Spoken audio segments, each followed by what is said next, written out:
안녕하세요. 건물에 불이 났을 때 우리를 지켜주는 스프링클러. 정말 고마운 존재죠. 하지만 만약 그 스프링클러의 심장이 멈춘다면요? 그땐 정말 무용지물입니다. 오늘은 바로 그 스프링클러의 숨겨진 심장, 제가 조용한 수호자라고 부르는 것에 대한 이야기를 아주 재미있는 비유와 함께 한번 파헤쳐 보겠습니다. 자, 지금 건물에 불이 났다고 한번 상상해 보세요. 이때 우리를 지켜줄 가장 중요한 장치, 뭐가 제일 먼저 떠오르시나요? 아마 많은 분들이 천장에 달린 바로 그것을 생각하실 거예요. 네, 맞습니다. 바로 스프링클러 헤드죠. 그런데요, 이건 이야기의 시작일 뿐입니다. 그 뒤에는 보이지 않는 곳에서 이 모든 것을 가능하게 하는 진짜 영웅이 숨어 있거든요. 스프링클러가 제 역할을 하려면 아주 강력한 심장이 필요하거든요. 바로 그 심장이 오늘 이야기의 주인공입니다. 바로 이 거대한 물탱크, 수조입니다. 저는 이 수조를 우리 건물의 조용한 수호자라고 부르고 싶어요. 평소에는 있는지도 모르고 살지만 가장 결정적인 순간에 우리를 구하기 위해 항상 그 자리를 묵묵히 지키고 있으니까요. 그렇다면 이 듬직한 수호자가 항상 제 컨디션을 유지하게 하려면 뭐가 필요할까요? 지금부터 좀 복잡해 보일 수 있는 규정들을요, 수호자의 정기건강검진이라는 이름으로 하나씩 재미있게 뜯어보겠습니다. 자, 우리 수호자의 건강검진을 위한 필수 키트 딱 4가지가 있습니다. 첫째, 의사가 찾아가기 쉬운, 즉 검진이 편리한 위치. 둘째, 혈압 재듯이 물의 양을 확인할 수 있는 수의계. 셋째, 안전하게 접근하기 위한 사다리. 그리고 마지막으로 어두우면 안 되니까 정확한 검진을 위한 조명. 이 4가지만 기억하시면 됩니다. 이건 뭐 가장 기본 중에 기본이죠. 우리 수호자의 상태가 어떤지 확인하고 싶은데 막 찾아가기 너무 힘들고 복잡하면 안 되잖아요. 이 규정을 의사의 왕진에 비유하면 이해가 아주 쉽습니다. 의사가 환자를 제대로 보려면 당연히 환자한테 쉽게 다가갈 수 있어야 하잖아요. 똑같습니다. 점검하는 사람이 수조에 쉽게 접근할 수 있어야 제대로 된 진찰, 그러니까 점검이 가능한 거죠. 정말 직관적인 비유 아닌가요? 자동차에 기름이 얼마나 남았는지 모르면 불안해서 운전 못하잖아요. 우리 수호자도 마찬가지입니다. 그래서 규정에서는 수조 바깥쪽에 수의계를 설치하라고 딱 정해놓은 겁니다.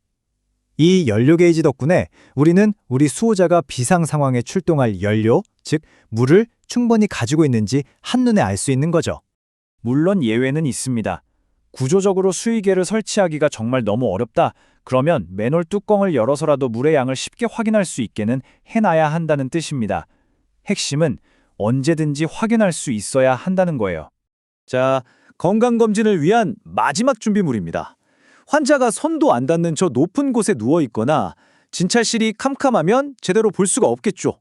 수조도 똑같습니다. 그래서 규정이 아주 상식적인 걸 요구하는 겁니다.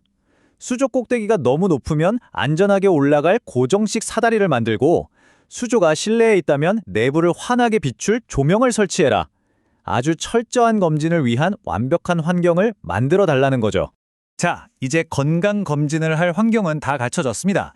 그럼 이제 우리 수호자 자체를 아주 튼튼하게 만들 차례겠죠? 외부의 위협으로부터 몸을 보호하고 또 내부를 깨끗하게 유지하는 비결, 바로 알아보겠습니다.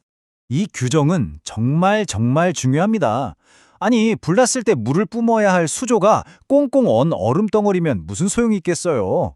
그래서 얼지 않도록 조치를 하거나 아예 걱정이 없는 곳에 설치하라는 겁니다. 우리 수호자에게 따뜻한 겨울 외투를 입혀주는 것, 절대 잊으면 안 됩니다. 시간이 지나면 수조 바닥에는 흙이나 녹 같은 찌꺼기들이 쌓이기 마련이거든요. 이게 만약에 배관을 막아버리면 정말 큰일 나는 거죠. 그래서 바닥에 배수 밸브를 만들어서 주기적으로 몸속의 노폐물을 쫙 빼내는 디톡스를 할 수 있도록 길을 만들어주는 겁니다. 자, 드디어 마지막 점검 항목입니다.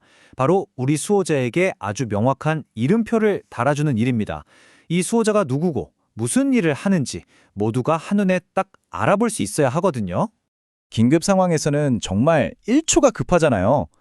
이 거대한 물탱크가 대체 뭐에 쓰는 거지? 하고 헤매고 있을 시간이 없다는 거죠.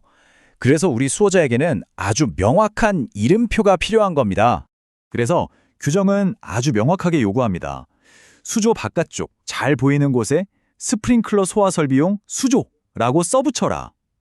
이게 바로 우리 수호자의 명찰이자 신분증인 셈이죠. 그런데 만약 우리 수호자가 스프링클러 말고 옥내 소화전 같은 다른 설비에도 물을 대주는 멀티플레이어라면 어떨까요? 그럴 땐 자기가 하는 모든 역할을 이름표에 다 써놔야 합니다. 스프링클러용, 그리고 옥내 소화전용, 이렇게요. 누구든 헷갈리지 않게 말이죠. 그리고 이건 수조뿐만이 아닙니다. 수조라는 심장에서 뿜어져 나가는 피가 흐르는 동맥, 바로 배관에도 이름표를 붙여줘야 합니다. 이건 스프링클러록에는 아주 중요한 배관이다 라고 말이죠. 그래야 나중에 수리나 점검할 때 실수 없이 정확하게 작업할 수 있겠죠. 지금까지 살펴본 이런 세세한 규칙들, 어떻게 보면 좀 까다롭고 귀찮게 느껴지실 수도 있어요. 하지만 바로 이 작은 규칙 하나하나가 모여서 화재라는 결정적인 순간에 생과 사를 가르는 엄청난 차이를 만들어냅니다. 네, 맞습니다. 이 모든 규칙들은 그냥 서류 위에 있는 글자가 아니에요. 보이지 않는 곳에서 우리를 지키는 조용한 수호자를 돌보기 위한 최소한의 약속이고 우리의 생명을 지키는 가장 구체적인 행동 지침인 셈입니다. 오늘 이 이야기를 들으시고 여러분이 매일 지나치는 건물의 물탱크를 한 번쯤 다른 눈으로 바라보게 되셨으면 좋겠습니다.